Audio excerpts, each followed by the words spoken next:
दिलेल्या तहामध्ये 23 किल्ले, तेच 23 किल्ले पुरंदरला तह झाला आणि शाहिस्ते खान पुण्यावर आला.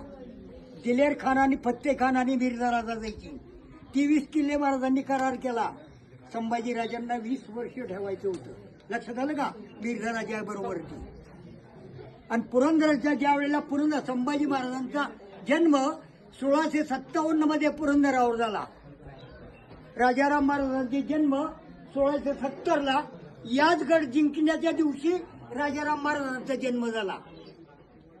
राजगडाला तानाजी मौसरे, उमरगाव, जन्मभूमी गाव, रक्तापटाच्या पायथीची, त्या गावाचं नाव आहे गोडवली. महाराजांनी इनाम दिलेलं गाव आहे. 20 वर्ष तानाजी मौसऱ्यांबरोबर छत्रपती शिवाजी महाराज उमरठ हे गाव इनाम दिलं. त्याला म्हटलं आणि त्याला म्हणतात शिलेदार म्हणजे सुभेदार.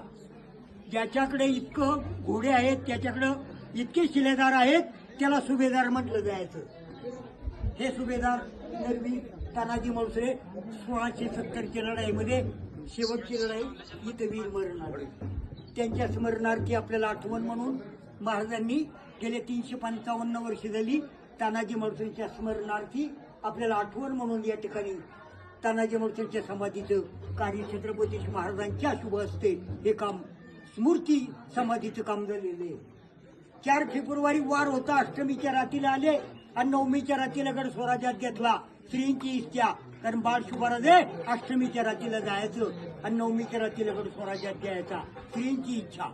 आणि महान वीररत्न तानाजी मौसरे वार शुक्रवार तारीख 4 फेब्रुवारी इसवी सन 1670 तानाजी मौसरे यांनी, ऐका इतिहास, 4 फेब्रुवारी इसवी सन 1670 तानाजी मौसरे यांनी गड कोंढाणा मोगलांचा किल्लेदार, दिल्लीचा बादशाह औरंगजेब आणि औरंगजेबचा लढाऊ किल्लेदार रणशूर उदयभान राठोड यांच्यापासून गडाच्या पश्चिमेच्या बाजूनं यशवंत घोरपडे बंधूपासून द्रोणागिरीचा कडा चढून छापा घालून आणि उदयभानात ठार मारून या ठिकाणी प्राणार्पण केले गेले.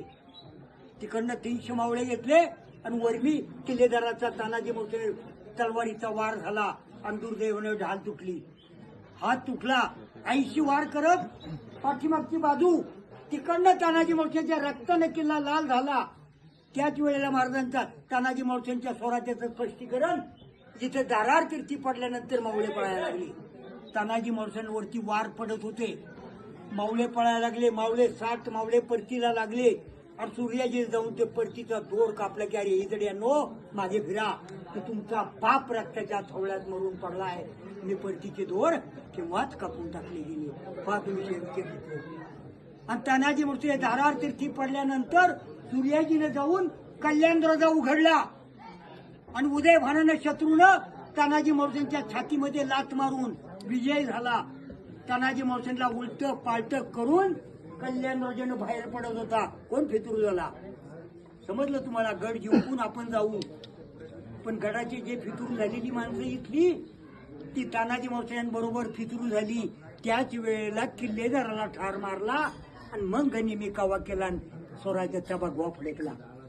तानाजी मौसरे शत्रूचं निशाण खाली केलं बाजे किल्ल्याला आणि राजगडाला जाग आली. किल्ले राजगडावरनं जिजाऊन म्हटलं, शिवराज तुम्ही जाऊ शकता गडाला, माझा लाडका कोंढाणा सर झाला. म्हणून आपण सर्व शिवभक्त या ठिकाणी आनंदानं त्या ठिकाणाला हे आशीर्वाद घेण्याकरता तानाजी मौसरे इथं दारार तीर्थी पालखी सजवली. उदयभानूच्या प्रेताला तिकडे अंतिम संस्कार विधी दिलं. कल्याण दरवाजाला प्रेत अग्नी दिलं. तानाजी मौसऱ्यांच्या प्रेताला पालखी सजवली. पार्थिव घेण्याकरता पालखी विसाव्याला जिजाऊ साहेब राजगडाला आशीर्वाद घेण्याकरता इथून हे मड राजगडाला नेलं. राजगडाच्या पाली दरवाजाच्या पायथ्याला खडोबाच्या माळाला पालखीला विसावा दिला. साहेबाई साहेबानं महाराजांना जिजाऊ साहेबानं तानाजी मौसऱ्यांना अवसान केलं. जिजाऊंचं हेच वाक्य म्हटलं गेलं, शुभाराजे रड आला